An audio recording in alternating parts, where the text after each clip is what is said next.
Effortless is a myth.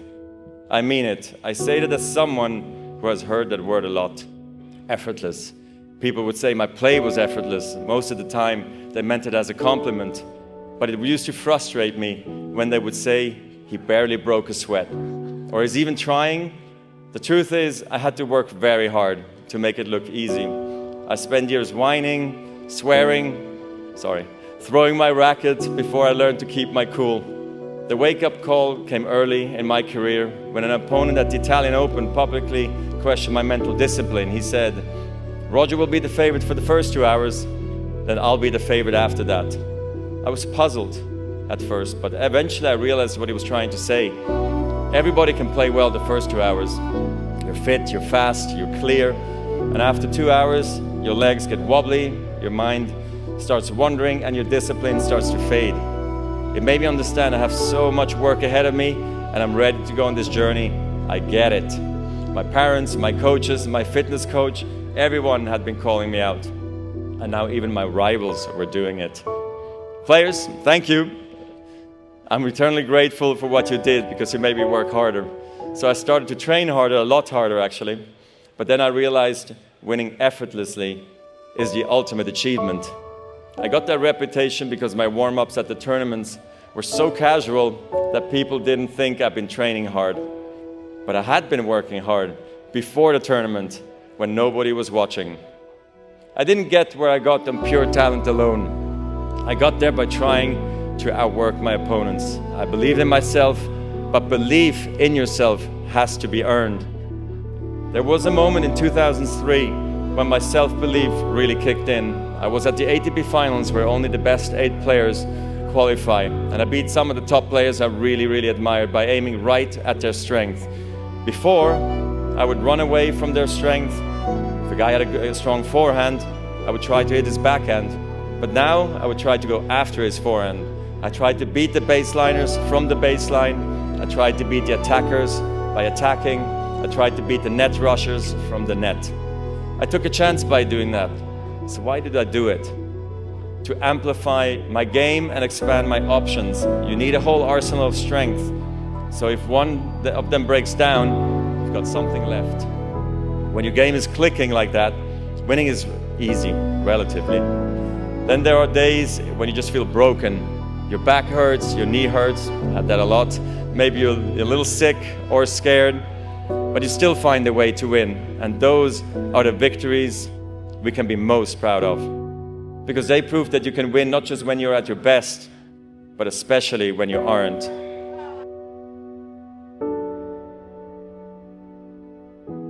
Yes, talent matters. I'm not going to stand here and tell you it doesn't. But talent has a broad definition. Most of the time, it's not about having a gift. It's about having grit. In tennis, a great forehand with sick racket head speed can be called a talent. But in tennis, like in life, discipline is also a talent. And so is patience. Trusting yourself is a talent. Embracing the process, loving the process is a talent. Managing your life, managing yourself, these can be talents too. Some people are born with them. Everybody has to work at them. Some people are going to assume that it all is going to come easy for you. And you know what? Let them believe that, as long as you don't. You can work harder than you thought possible and still lose. I have, many times. Tennis is brutal.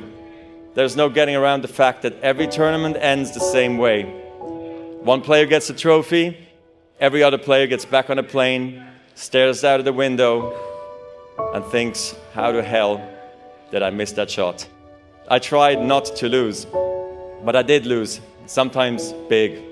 For me, one of the biggest was the finals at Wimbledon in 2008, me versus Nadal.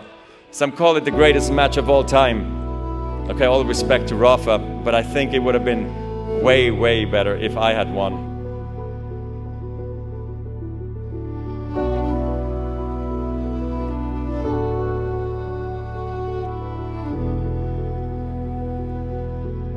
I mean, I've gotten to play in some amazing venues around the world. But when you have the chance to walk onto center court at Wimbledon, the cathedral of tennis, and when you finish as the champion, you feel the magnitude of the moment, and there's nothing like it.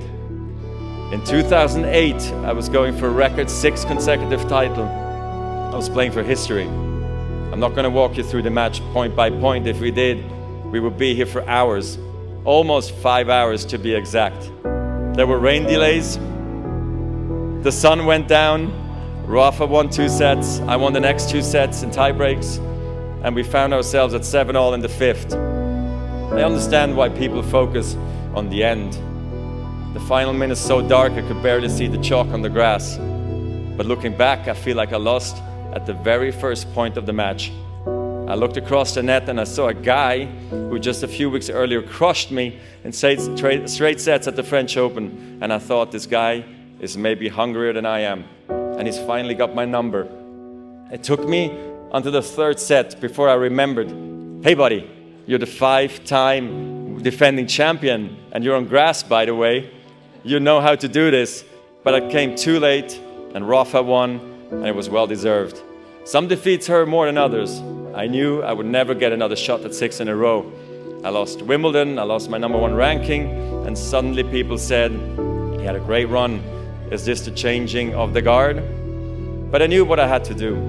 Keep working and keep competing. In tennis, perfection is impossible. In the 1,526 singles matches I played in my career, I won almost 80% of those matches. Now, I have a question for you. What percentage of points do you think I won in those matches?